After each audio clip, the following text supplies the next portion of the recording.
Peter Gould is the Emmy-winning producer of Breaking Bad and creator of Better Call Saul on AMC. I'm Matt Noble of Gold Derby, here to ask you, Peter, what has surprised you most about Matt, I'm so sorry. I'm co-creator with co-creator. So I don't want to take any credit. I'm not deserving of. Oh yeah, we don't want to forget about Vince. Very important. Yes, you are the co-creator of Better Call Saul on AMC. I'm at Noble Gold Derby, here to ask you, Peter, what has surprised you most about where these characters have come over the course of Better Call Saul? Well, everything. I mean, I got to say these characters, all of them, every single one has surprised us, and that's the best thing about writing television or working on television, is that the characters do surprise you. I would say the thing that surprised me the most maybe is how deep these folks are, how deep Jimmy McGill turned out to be. Saul Goodman, when we saw him on Breaking Bad, he didn't seem to have a lot of different levels to him. But the longer we work on the show, the more we found, and, of course, a lot of that has to do with Bob's amazing performance. But I have to say that that's true of all the major characters on the show. The fun of this has been watching them evolve. I would say if you were going to put a gun to my head, what surprised me most, I would say what surprised me most is how tragic it feels. Yeah. Well, yeah, and I guess that's a good point, because Saul Goodman went from being a comic relief in in Breaking Bad to a very tragic sort of lead in Better Call Saul. I did not see that coming. Yeah. When did you realize the depths of that character? I think it started in season one, and I it's something that we've mentioned before. I think Vince and I both thought, and the other writers, we all thought that he'd be Saul Goodman complete by the end of the first season. And then during the first season, we realized that was the story of the show, is how he becomes Saul Goodman, how this guy who has so much heart and so much humanity and is likable and funny, and how he becomes somebody who has an inner coldness, I think, the way Saul does. So that was something I think that evolved season one. And I think what happened to us was the more we got to know Jimmy, the better we liked him, and the harder a stretch it seemed to be that he would ever become Saul Goodman. And I have to say, it was for quite a few episodes there, I was wondering how the hell does this guy become Saul Goodman? How does he his main concern for the first few seasons was his brother, and then his girlfriend, now wife, Kim Wexler. What problem does becoming Saul Goodman solve? And I think it was this season, season 5, that the fog parted a little bit, for us anyway, in the writers' room, about how this happened. And it saddens me a lot, and I think it's exciting, but it's also, it's a tough journey. Mm.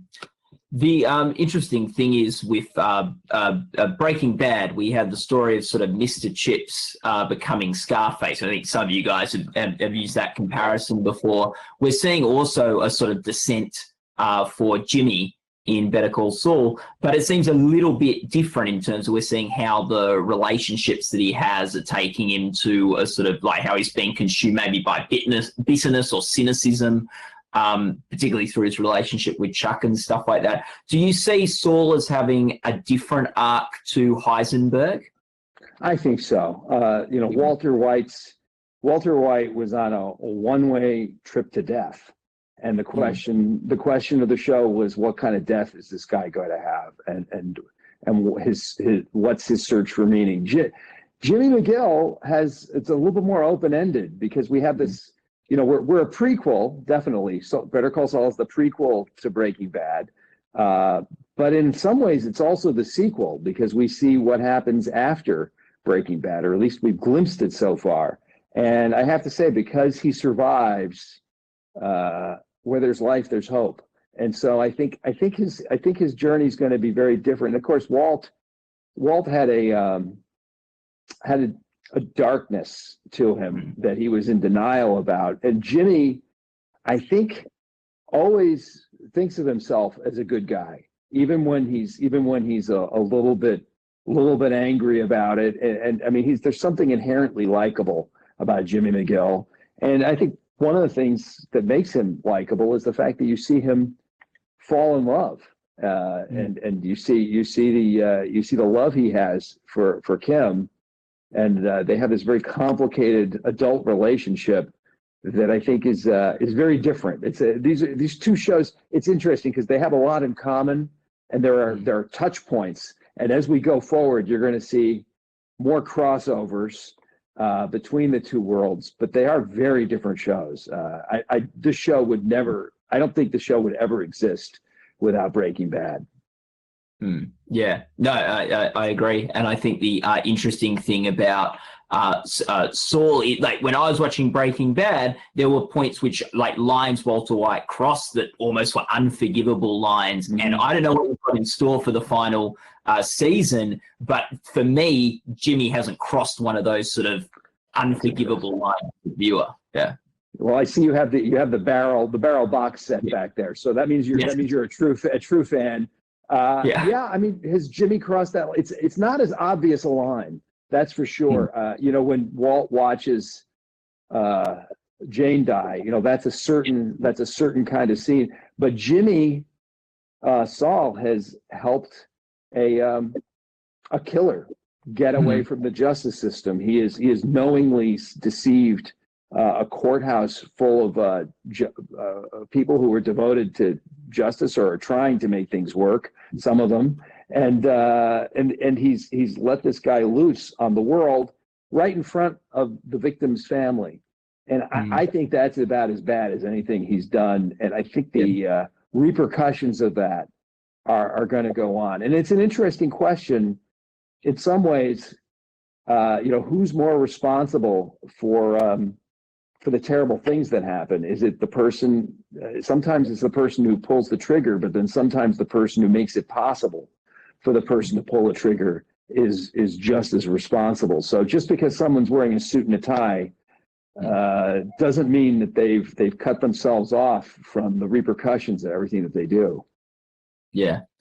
In this season, the fifth season, we had the episode Bad Choice Road. Where we took, and I think the whole theme this season was on the choices we make and the road that sort of sets us on. What's the most important choice you guys have had to make that set you on a particular direction in Better Call Saul?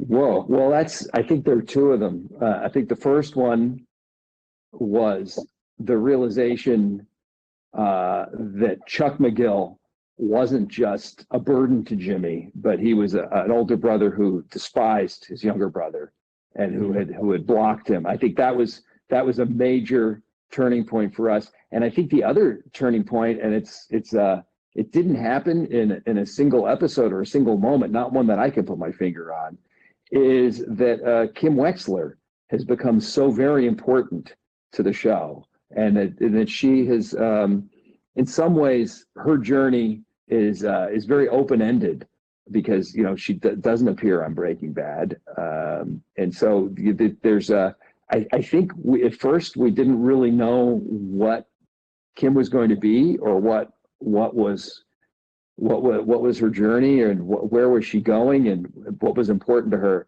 But as it evolved, I think the other major choice I'd say is the fact that she becomes a central figure. Yeah, when did you decide that? Because I think in season 2 she started getting more critical attention and her role started expanding more. Was there a moment where you saw, there's some real there's a real place for her in this show in a big way? I think it was right at the beginning of season 2. You're absolutely right, and that was when Jimmy thought that he was going to repel her by showing her a scam, and instead she turned out to be a damn good scammer. And that was when their relationship, which was a friendship, and I think he frankly would have liked it to be more, But in that episode, that's when their friendship became more than a friendship, and they became romantically involved. And that was that was a major turning point. And you might say that was when Kim went down her own bad choice road. Maybe she should have stayed away from Jimmy. Maybe that would have been a good idea for her. Well, do you think they've been good for each other or bad for each other, those two? Oh boy, I think that's such a great question, because that's sort of what we're investigating at the end of season 5 and the beginning of season 6, is that how much of the choices that these people make are completely independent, and how much do they owe to the people who are around you? Don't get me wrong. I don't think you can ever make an excuse and say, I only did this because this person was here. But being with someone, especially someone who you love, changes you. It acclimates you to a different way of looking at the world. And I think as we're starting season 6, we're starting to feel that maybe these two are terrible for each other. And here's the thing: you can love someone and still be toxic to them. And I think that's a revelation that Bob's character, Jimmy, had towards the end of the season, which was, he said, my bad for you. And that's a question that I don't know that really gets answered in that episode, but we definitely have our points of view on it. Yeah, and I think the interesting thing is as that influences they may have been on each other at different times, there's also been something really sweet about the way they've been advocates for each other in a world where both characters haven't had many people speaking up for them. That's absolutely true. And, it's interesting because Kim absolutely affects where Jimmy goes. He makes major choices because of her presence. And sometimes I think when we started out, people would sometimes refer to her as the moral compass of the show. And I don't really see it that way. I think as the show has gone on, her moral compass has flaws just as his does. That's for sure. Yeah. As you reach the end of the road for Better Call Saul, I'm not wanting to reveal any spoilers or what you might be thinking about where these characters end up, but what's the process going to be for figuring out how to end this series? Well, we pull out our hair a lot. We bang our heads against the wall, and now we're working on Zoom, which there are much worse problems to have in the world than to be gainfully employed is a big deal. But Zoom is not ideal for a writer's room, at least in my book. There are a lot of flaws to it. It's a struggle. But I will say we have started working on season 6, and I think we're headed in a direction that's really unique. We're in a very special position because we're dealing with a story that sprawls over 2 different television series, 2 different very serialized, very intensely storytelling series, and I don't think that anyone's ever woven the worlds together quite the way we're doing. And if it works, it's going to be great. And if it doesn't work, I'm going to go into hiding. Yeah. Well, you've got a lot of pressure in shows because Breaking Bad was sort of the most acclaimed final season. Oh yeah. We've really screwed ourselves. There's no question. And how do you stick the landing? And you can see that people are really tough on TV shows. They're tough on the endings. People really, they want a lot out of the endings of the shows. And it's very easy when you're in our position to kind of psych yourself out and just kind of worry so much about what the audience wants. But I think which is important, obviously, but I think that the most important thing is for us to be true to the show that we've made so far. And I think it's going to be most satisfying as long as we keep true to these characters and true to the situation that's already been created on the show. Yeah. Talking just a bit about your journey from Breaking Bad to Better Call Saul. Over 11 years ago, that episode aired, the episode which introduced the world to Saul Goodman. What has that been like for you over 11 years now, co-creator of a show about that character. How you sort of you would have never imagined that. It's amazing. I mean, before I met Vince Gilligan, nothing ever good happened in show business, and it's an incredible. It's just I feel incredibly lucky to be working working with Vince and with the whole writers room, and also working with Bob. And I was a huge Bob Odenkirk fan long before he was on Breaking Bad. So the fact that we cast him as Saul Goodman, and then I got to know him and work with him for this long, it really is a dream come true. Having said that, it's the legacy of Breaking Bad really does set a high bar. So it was a tricky moment for me in season 3 when Vince stepped away from the show for a couple of years, and I was the sole showrunner, and that was really a push come to shove moment, because I really was concerned that about the ability to keep the quality up without him. But the truth is that Vince Vince set such a wonderful machine going, and he has such wonderful taste in people. And it's really about the people you're working with. Television is it's a group effort. It's playing in a symphony, and it's one player can ruin the whole thing, or one player can bring it to a glorious height. And I've feel very lucky to have worked with the whole team on the show, on both shows. Can you think of something that I think is great about Better Call Saul is the smaller moments, the more sort of subtle nuances and things like that? What's a smaller moment that just worked for you? Oh boy, there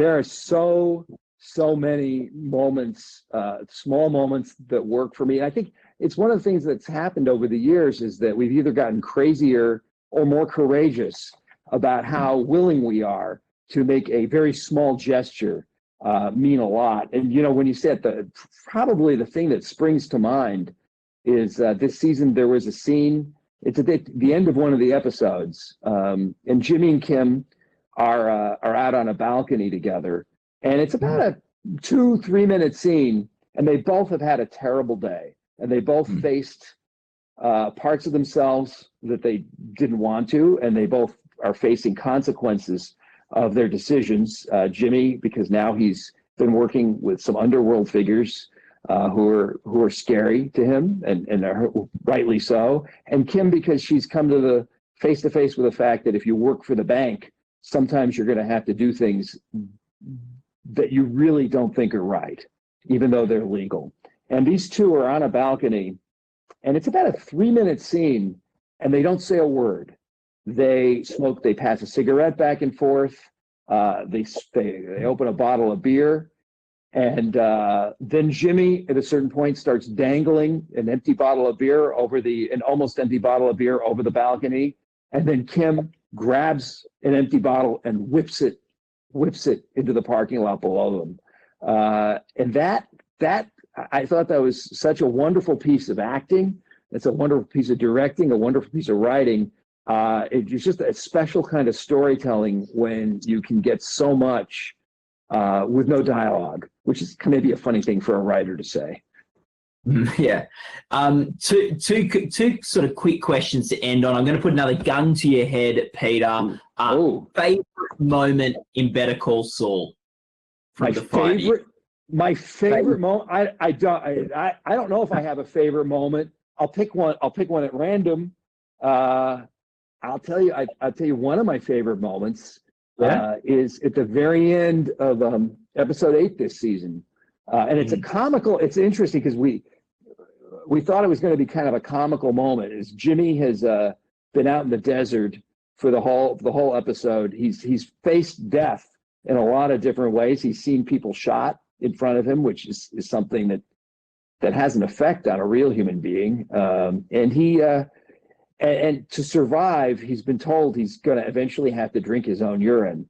And at the very end of the episode, after one of a kind of harrowing action sequence, Jimmy is sitting on a bag, 2 bags containing $7 million, and he's sunburned and he's exhausted, and but he's going to continue on. And Bob takes a swig of urine, which sounds comical, but there's something in his eyes that's so determined, and there's something about him, the way he does that tells me he's a survivor. And that was one of my favorite moments this season, or one of my favorite moments, favorite moments ever on the show. Yeah, I love it. And last question, Peter. You earlier in your career, I believe, were working on ads.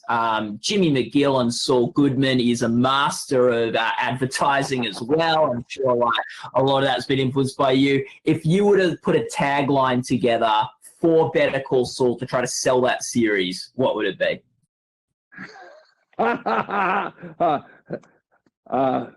Come for the laughs, stay for the tears. I love it. Come the last day with you. Great job, Peter. Thanks so much for talking with us today about Better Call Saul. People can go to goldderby.com that are watching this interview and make your own predictions for the Emmys. Predict Better Call Saul. Peter, all the best for the Emmy Awards and for the final season of the show. Oh, thank you very much. Thank you. Really appreciate it.